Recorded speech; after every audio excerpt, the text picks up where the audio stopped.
Thanks for tuning in to this episode of I Have Something to Say, where subject matter experts are unafraid and unapologetic about sharing their perspectives regarding issues that impact our lives. They speak up because basically they give a shit.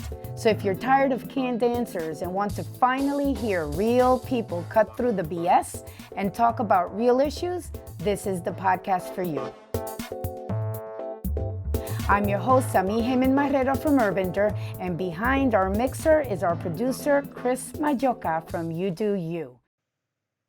Welcome, everybody, to this episode of I Have Something to Say. I am so thrilled to have my good friend, Manny Hernández, here with two of his former students at Osceola High School here in Central Florida. Dayivet Vélez. Say hi, Dayivet. Hi. All the way from Puerto Rico, and Hayla Cordovi, all the way from Tenerife, Spain. Hola, Hayla. Hi. How's it going, Manny? It's going good. It's going good. I appreciate the invitation and I look forward to it. Absolutely. Yes, totally. We've been, we've spoke to Manny before. We met like about 2 years ago. He was already very active in his school in implementing a program called Coming to America. It's a club that he created back in 2014, I think it was, right? Well, actually 2016, 17. 2017. 17. Yeah. And so and it's basically a writing club and a welcoming club to the school for all students that were English language learners when they first arrived from their countries of origin, to be able to really have like a familia, like a family, but also some guidance, because these are high school students that are in 11th, 12th grade. They're getting ready to go to college and need to, write their essays to be able to apply for scholarships and college entry and all of that. And these are bright students that just at first have that challenge, that language barrier, but that have big dreams, right? And that different circumstances brought them to the US. And so thank you, Hayla, and thank you, Dayivet. They've already graduated. They're on to very promising futures. But we wanted Manny and Dayivet and Hayla to come and share with us, what that experience was like. I've read your stories, because Manny has compiled these stories every single year of the new set of students, and they're all published authors. I mean, their essays have been published and shared with the community. And so you guys are part, I think, of the second edition of Yes. the book, right? Yeah. And so I read both your stories, and they're amazing. They're very similar and very different in many ways.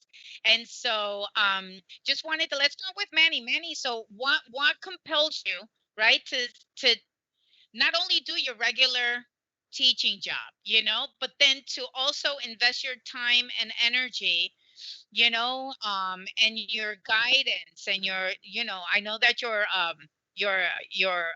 education is in English, right? You're an English teacher. Right. To really support these students as in their journey. Well, if I may, I'd like to go a little bit back in time. My first teaching experience with ESL students was actually in New York City in the late 80s, early 90s. And during that time, there was a huge migration boom in New York City, Hartford, New York, all these major cities in the north and the eastern part of the United States. And that first experience, when I was 22, 23 years of age, a brand new rookie teacher, graduated from the University of Puerto Rico, the UBLS, and then being recruited in Puerto Rico, going to New York to work with this population, I understood from that experience that students had these overwhelming difficulties to adapt and adjust to the system. So at the time, I was definitely too young, very inexperienced. But I always said to myself, I have to start doing something for these kids. I have to become a facilitator. I have to construct a bridge to help these kids not only graduate from high school, go to college, but just to be able to be proactive citizens. So fast forward 30 years later, 30 years Yeah. later in Central Florida, when I relocated, I did my research, and I knew that the great majority of these students was coming here. When I say here, I mean Kissimmee. You know, I know we have Orange County, but I knew that in terms of numbers, percentages, there Mhm. was a huge number of Hispanics, second language learners that was coming to Kissimmee. And I knew from my previous experience in New York that there was going to be situations that these students was going to have. So that's why I relocated. That's why I relocated. So I'm in Osceola High School and I'm trying to find a way. Now, the advantage that I have, and my secret is that I'm a published author. You know, I published 3 books before coming to America. So I said to myself, what can I do? What can I hold on to help them uh, not only have their stories published in the book, but get them college and career ready, get them empowered, encouraged, get them focused. And I remember that what happened with me was reading A Plymouth Plantation by William Bradford. You know, the Puritan story, the Pilgrim story. Reading that, Mhm. reading that story, I said to myself, "Wait a minute, this is the same story that our kids are going through, but with a different population.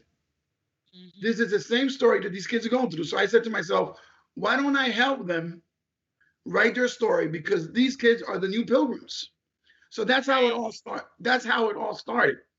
And then bringing them together in a group, I started encouraging them, empowering them. I started inspiring them. I showed them videos of Esmeralda Santiago, Julissa Ortiz Cofer, the different Latino writers, Latina writers that had been Yeah. published. And I told them, just the way these are published authors, they're in college, Mhm.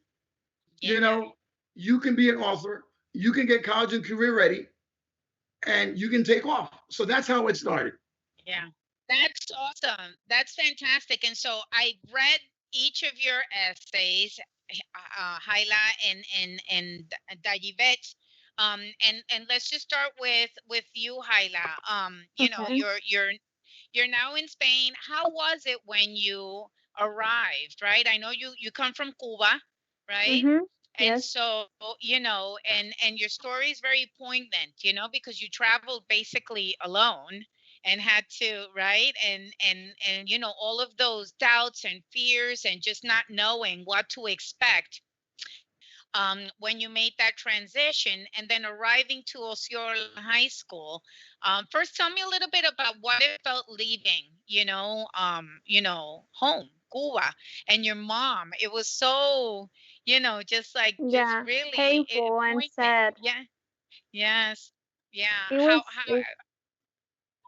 Yeah. It was painful and hard, of course, because in Cuba I had my family, my mom, my maternal grandparents, my uncle, and I lived with them my whole life.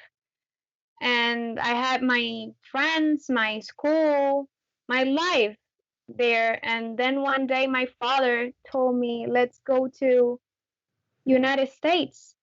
And just my world turned upside down when he told me that. And he went first and I went later because I wanted to finish my 10th grade over there, Mhm. and I went alone. So it was hard that day in the airport leaving Cuba and um, saying goodbye to my mother. It was Mhm. it was hard, and I was scared too because I didn't know what I was going to see in the new country. New It was a new beginning for me. So Mhm. Yeah. And so this was how long ago was this? I think 4 years ago. 4 years ago. And so when you arrived at Osceola High School and found this club coming to America, right, as an English language learner, and by the way, you speak like exquisite English. Yes. Yeah, yeah. So then how did you, how was that for you to be among students from all over the place, and then jumping right into a project of this magnitude? I mean, it's pretty cool, right? To say, Yes. wow, we're gonna, yeah. So tell me what that experience was like. Yes, because when you arrive, you don't know anybody. You don't know the language, the people, the teachers. You don't know how to act, how to react, what to expect. So it was amazing to be mentored by Mr. Hernandez. I always say this in all the interviews. He was my first. Um, he was like my angel because Oh, my first day of my first day of school, he was my first class. I remember my first class was him, and later on he told me to be part of this project, and I found it amazing because of what I was going through in my life. So it was great to be mentored by him, and he paved me in a way to for a better understanding, for a better future, Yeah. to That, trust myself, and to see and to say, hey, I have a bright and good future here. So yeah. yeah. That's fantastic. And you, Dayivet, I read your story too, and your circumstances, were really provoked by a natural disaster. I mean, you're from Puerto Rico. I think it's worldwide news already, right? How it was impacted like other islands in the Caribbean too, in the aftermath of Hurricane Maria. And so I know it was a very difficult, you know, decision for your family, to leave it. It broke my heart, to see that your story, you're trying to be strong, for your sibling, and but you yourself are going through that whole change. Talk to me about, because I know it was sudden too, when you're in a situation like that, and I used to live in Puerto Rico. I grew up in Puerto Rico, so after a big hurricane, nothing like Maria though.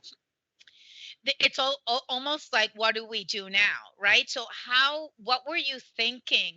Take yourself back to your 15, 16-year-old self, and take us through that moment. Wow. That moment was really hard because I didn't know like what to think or say. I just know that I was numb to anything because for like half of the hurricane, I was kind of sleepy. Um, but I could feel and hear my brother and my family being really scared. And then when I woke up and saw what was happening, I was like, this can't be real. I'm living in a movie or something. And then after we finally got out, um, I was really impacted of what I saw. Um,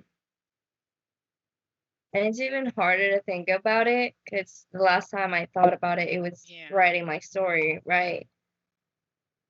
Yeah. But it was a very hard moment, especially for my grandpa and my brother. And I just didn't know what to think.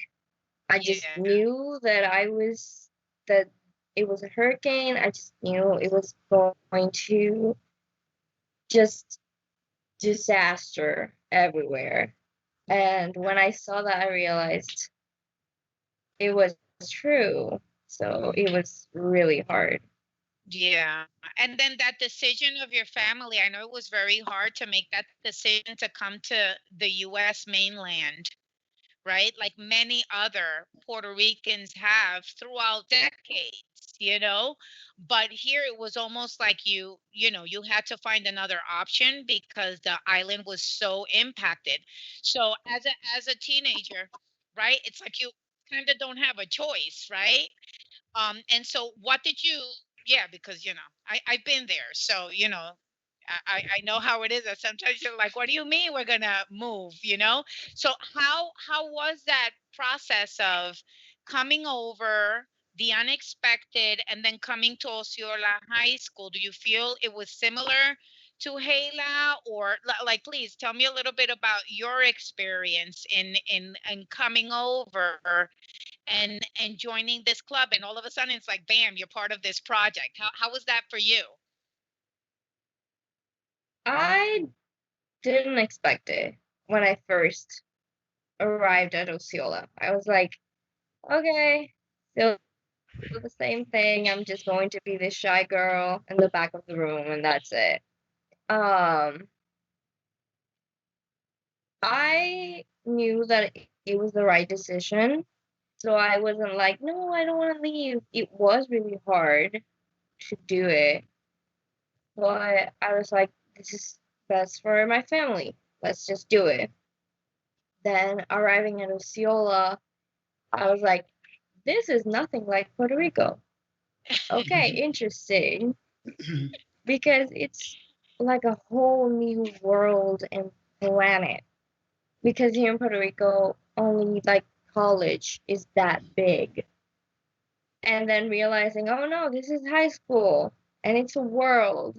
How am I going to do this? And then I think Mr. Hernandez's class was like right after lunch, I think. And he noticed, I feel like he noticed from the beginning that I was the shy girl because I was looking for like either really in front to not see anybody or really in the back alone because that's what I was used to. Mhm. So it was like, okay, I don't know how am I going to do this, but thanks to my teachers and Mr. Hernandez, I got through that and I managed um to complete the rest of my years. And, and I honestly didn't expect to be in a book. Never in my life. And then when Mr. Hernandez told me, okay, if you want to be in my club in December, write your story. I did. And then we published the second edition. I was like, this is new. And I remember that when we published it, it was my first, like, not my first interview, but my first interview for that. And I was like, I didn't expect it because I did had interviews prior to that for Hurricane Maria, like Right. one or two, but I don't even remember how many interviews I've had so far. But yeah, it was, it's really amazing being part of this. Yes. Do you feel like this whole experience also helped you come out of your shell a little bit? Like if you're more shy, that it helped you develop a little bit more um not confidence, because you seem to be confident, but just be more open to speaking and being in the spotlight and not being so shy and like behind the scenes. Do you feel that helped you? Yeah, it really, really helped me because I was really shy in my Yeah. young ages, and I'm still a little shy. Yeah. Thank God you can't see it because I'm doing a lot of movements, but I'm shaking right now because Oh, no, you're great. Mhm. I don't get that open to people, and it really helped me to like not have stage fright because I used to have it, and when I stepped on the stage, I was like, "We're doing this, just breathe deep Yeah. and relax." And I did it, and I kept on doing it. Yeah, that's fantastic. I think this is just wonderful in so many ways. For each one of you, um, if you say from 0 to 10, being 0 like the least amount and 10 the most, right? On a scale of 0 to 10, how do you feel your English proficiency was when you first arrived to Osceola High School? So, Hayla, what did you, how, Well, what, mine was zero totally. really? Okay, great. And this was I just didn't four know. years ago. Yes, I didn't know anything about English. Anything. Just to say hello. My name is Hayla. Just that. Yeah. That's it. Wow. Wow. What about you, Dayivet? Mm, Mine was more advanced. Mine was like a 7 or an 8 Okay. because I Okay. studied in a private school here where Okay. they teach English and I was really good at it. So Yeah. Okay, good. So you see, so these are different, and that's why I mean, Manny, do you find this is typical? Like, do you find like this variety in terms of experiences, commands of language, in terms of personalities, confidence, family structure, transition, the migration, without generalizing, obviously, because each story is so unique. But what have you seen? Are like the main concerns when these students arrive to new territory and unfamiliar territory? Well, definitely. I mean, the situations that these students have are are totally different in a way, because one of the things that unites us is language, right? Right. Spanish, Mm-hmm. and to a certain extent, culture at the same time. So those are the unifying elements that we have, where we can communicate and develop friendships, relationships, and move on and grow and just to be proactive. Now, Mm-hmm. in terms of the problems and the family structures, just take Hayla and Dayivet. Hayla came here alone, so you have students relocating just like Hayla. You know, she Mm-hmm. she lived with her grandparents here, grandparents there. You know, then she would sometimes visit her father in Miami. So it was a difficult time for her in terms of her family structure. Dayivet lived with her parents. Her grandparents came from Puerto Rico as well. Uh, Dayivet is very humble, but she lived in a hotel for quite a while. You know, Mm-hmm. so just to use Hyla and Dayivet as a micro in the macro, I mean, each Mm-hmm. student situation is different. You have Mm-hmm. students right now, Sami, right now you have, uh, Columbia Avenue here in Kissimmee, which is like, has like 1,000 of these apartments. Yeah. You have 3 bedrooms, 2 bathroom apartments with 3 different families and each bedroom. I don't know if that Yeah. makes sense. So Yes, totally. Yeah. you have Mm-hmm. a family of 4, 5, 6 in 1 bedroom. Mm-hmm. So you have all these people. I actually went to visit one of my ex students, Mm-hmm. and I was mentoring her, and it's a small family structure, right? And Mm-hmm. 2 bedroom, 1 bathroom, a small family structure. And I'm in the living room talking to her, talking to her mom, and all of a sudden I see these gentlemen coming out of one of the bedrooms, Mm-hmm. and I'm like, this is none of my business. But Right. after the gentleman left and I finished mentoring and you know uh, having a conversation with them, the mother felt like she had to explain. And she said, "Listen, Mr. Hernandez, we had to, because of our financial situation, we had to rent that room to these gentlemen." And I'm like, Wow. incredibles, total strangers with a Right. with a single mother and a daughter. So Right. I mean, just one, two, three, four, five. It's like so many different situations in terms of Yeah. English, in terms of English proficiency, it's the same thing. You're gonna have students that master English to a certain extent, like that you had. Others are zero, but they are in the same. They put them in the same classroom. So Mm-hmm. it's up to a Mr. Hernandez and other teachers to Yeah. just to bring them together, to try and collect them together, and make sense of their experiences, and try to help them to be academically competent at the same time. That's fantastic. I just think it's brilliant.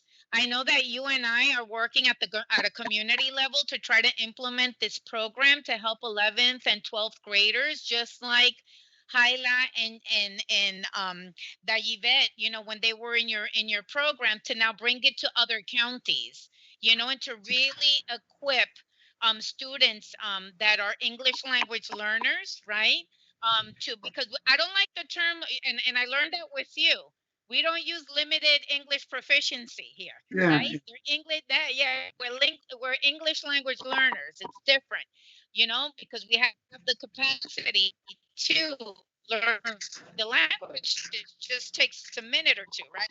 So we want to be able to help these students because and when you and I met for the first time, Manny, I mean, I thought it was just like some that you help students navigate college applications too, like these very essays that are so personal and so poignant and so awesome and unique are almost like they're not a ticket but like a passport, no pun intended, right?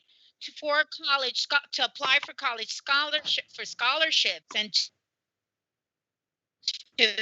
for university. So I think it's just wonderful, a wonderful tool that not only helps them grow personally, right, and also navigate those experiences, but also academically because they're able to use it as a tool to get into school and pursue their dreams, above and beyond high school. I know that you both have really great operations that you're already booked to start going to into school and pursue your college degree. So I would love to learn, Hyla, about you. For example, I know you're in Tenerife, Spain now.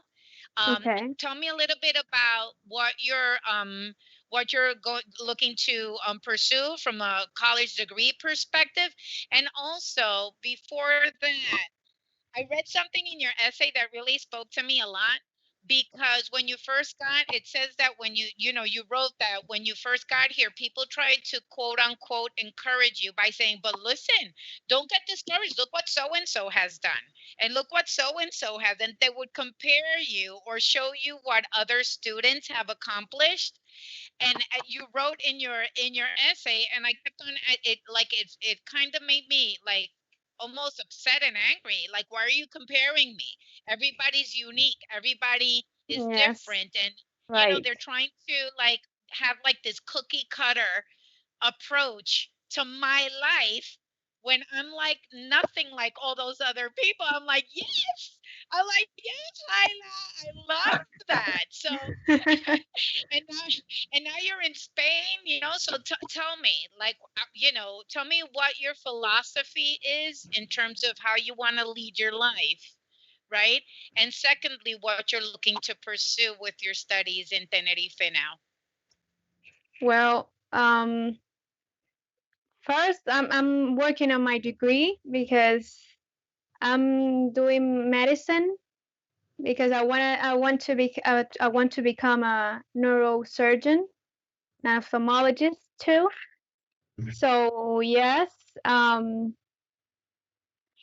about the comparison that you said early, yes, it's for me it was hard. It was annoying and upsetting because Yeah. I grew up with my mother. I always say this. I grew up with my mother. I was alone with her. I don't have brothers. Well, a brother.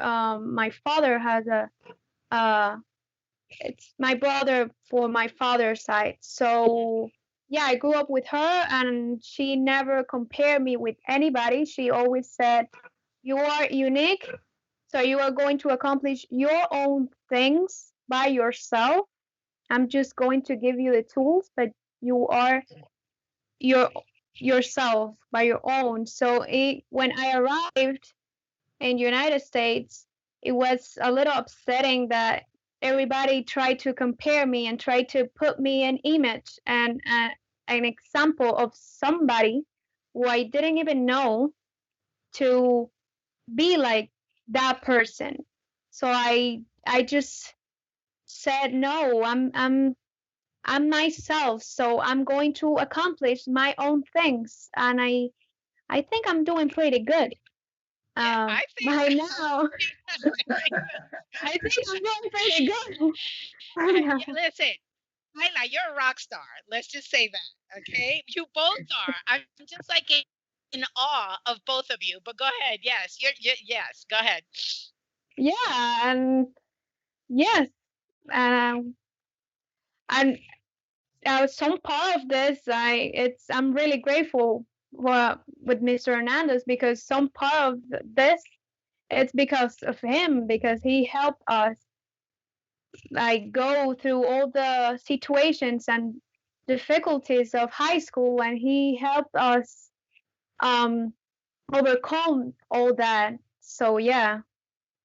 That's fantastic. And you, Dayivet, you really have some courage too, because you went back to Puerto Rico. What made you decide, when you finish your schooling here in the US, and now we're going on 3 years, right? After her, when did you return, and why? Why did you decide to go back to La Isla del Encanto, to the Enchanted Island? Uh-huh.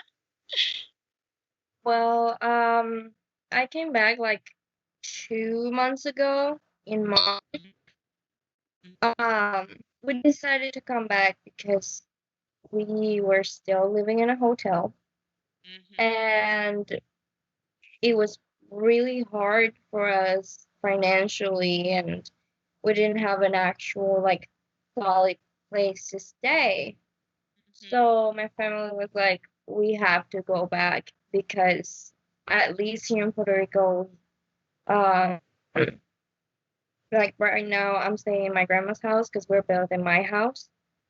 But I really do think that we really have courage after the tremors that have occurred.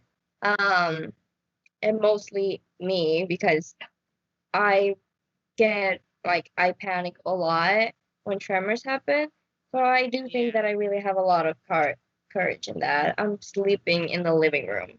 So, Yeah. but yeah, we decided like things here in the US aren't good. We have to go back because at least here we have food and water and all that, and we don't have to worry. And I'm also getting ready to start um, college in August. Yes. So Yes. yeah, That's exciting. Yes. So you're going to Ponce, right? And what are you looking yes. to pursue? What are you looking to pursue? Um, I'm going to do an associate's degree because I tried looking for a bachelor, but I couldn't find it. In fashion design, Mm. so 2 years of doing that. Um, and hopefully the talent that people say that I have pays for it. So That's fantastic. Good. And so after you finish your associates, are you looking to like start as an intern with some kind of, I know that there's a big fashion um community in Puerto Rico, like really big, yeah, fashion circuit. So is that something that you're looking to pursue locally? I might, I might pursue that. So I'm looking for Okay. the future. I'm just living day by day, Yeah. hour by hour. That's fantastic. I'm so excited for both of you. Manny, I gotta tell you, how does this make you feel when you I- listen, when you see, yeah. the, I mean, because you know that they're like gonna soar. You know that they're both gonna like take off. So how does that make you feel? Well, I'm speechless, to a certain extent because when I relocated, I have to say that it's not only I have to thank my wife that's always been there. You know hers, Yeah. and Hayla and Dayivet both know my wife. So as a family, when we relocated here, you know, I don't know, everybody has their own reason, but I relocated here to do exactly what has resulted.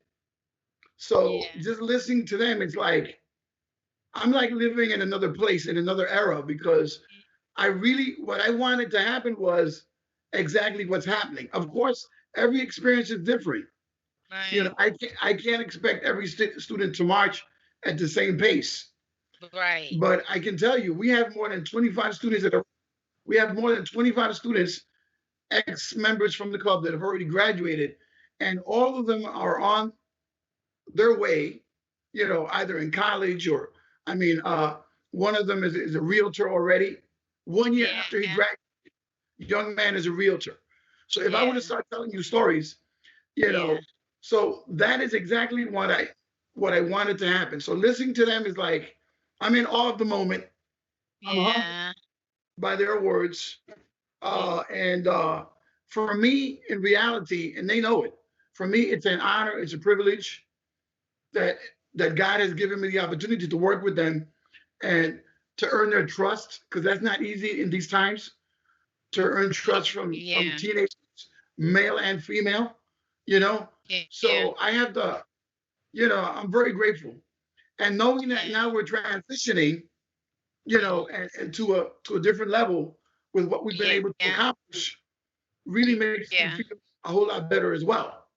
Yes, absolutely. It's transformational work, right? It's transformational work, and I mean, I just met you both, Hyla and Dayivet, and I am so proud, to just get to know you after reading your stories. I feel it's like a gift, because it really has infused this my day, with hope, for a better tomorrow. I really like seeing you and talking to you. It really, helps us feel, us people like old school, me and Manny, ya estamos viejo, but feeling that there's hope in youth, right, Manny? Yeah. And really, it's awesome. And so, yeah, just so you know, that thanks to the hard work that you, Hayla, and that Yvette put in, we've been able to work together, Manny and I, and really now, thanks to you, gonna be hopefully, right, gonna be working to impact many more students and amplify this program for career readiness and academic advancement and all of that, with English language learners, not only Latinos, all kinds of English language That's right. learners, That's right. so that way they can go to college and pursue their dreams. you know this has been really fantastic. Thank you for making the time, and for being open to telling your stories, Manny. I know I'm going to see you around because we got Mm. work to do, right? And any last minute, takeaways that you would like to, share with us, Hyla? I'm sorry. Any last minute comments, like maybe for other students, or people that are listening in, also maybe in the business sector, that's looking to hire, talent, that has, now the language skills. You're fully bilingual, right? um, Yeah. as part of their talent pool. Any last minute comments to share or about the program? that that I'm really grateful for being in this program, and I'm really grateful um to be part of the Coming to America club. And I hope that it's already helping other kids, especially the members. So I hope um it continues to make the impact that it's making. And yeah, I hope all the best.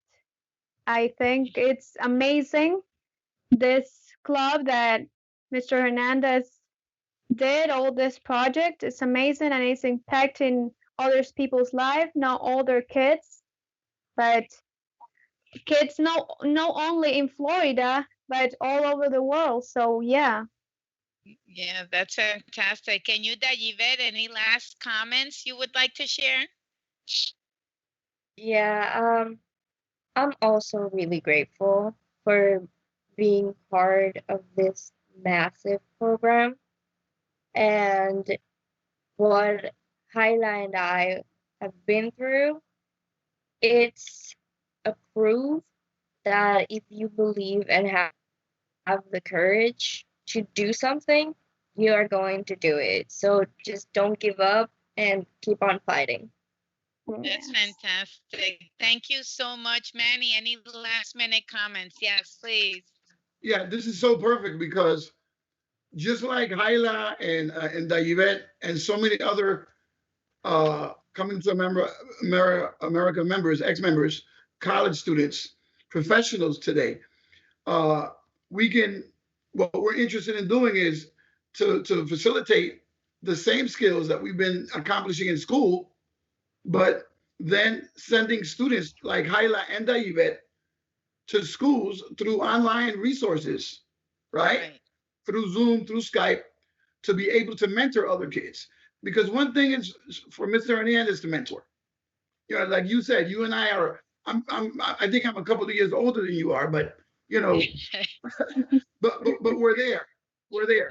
What I mean is, it's not the same when you have a 20-year-old, a 21-year-old, Right. 22-year-old mentoring a 16-year-old. You know, Yes. a student like Hayla, like Dayivet, a fashion designer.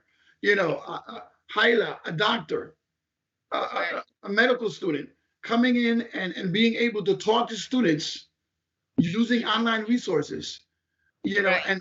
and being able to establish a plan, building career through mentorship. Yes. So Yeah. that's where Coming to America is developing and growing into, and this is the evidence right here, right now. Yes, Thank you so much. yes, totally. Yeah, yeah, no, thank you. And I think that's why, these continued conversations, I mean, when you and I met a couple of years ago, it's been like a gradual progression, and obviously funding is always the problem. But Yeah, when the proof is in the pudding, and these testimonials, of these wonderful, talents, are put to the forefront, and you could say, "Hey, here's the proof in the pudding, this is the success story, this is what you're attaining, these are, viable careers, these are people that are smart, that are able, that are talented, that have drive, you know what I'm saying? And then now taking it to this next level where it's not only you, Manny, right, mentoring, and but now we're looking to create this platform where there's peer mentorship, where, and thank you, Hayla and Dayivet, for volunteering, really, and participating in this mentorship program to really support, right, taking this essay writing program, to whole other levels. So we're really looking forward to that. So listen, thank you again. I can't thank you enough. Congratulations. Bravo. Big bravo. Big bravo. Okay. You know that you have I'm not that cute anymore, but you have a cheerleader. You have a cheerleader over here, rooting for both of you. And I'm sure we're going to stay in touch. Okay. So, everyone, thank you for watching. And I hope that you feel as inspired, as an amped as I am right now. Okay. Bye bye, everyone. Bye bye. bye. Bye. This concludes this episode of I Have Something to Say. We want to thank you for tuning in. Don't forget to tell your friends about us. We're on Spotify and iTunes as well. There's more to come next week. And remember, if you have something to say, it's time to speak up.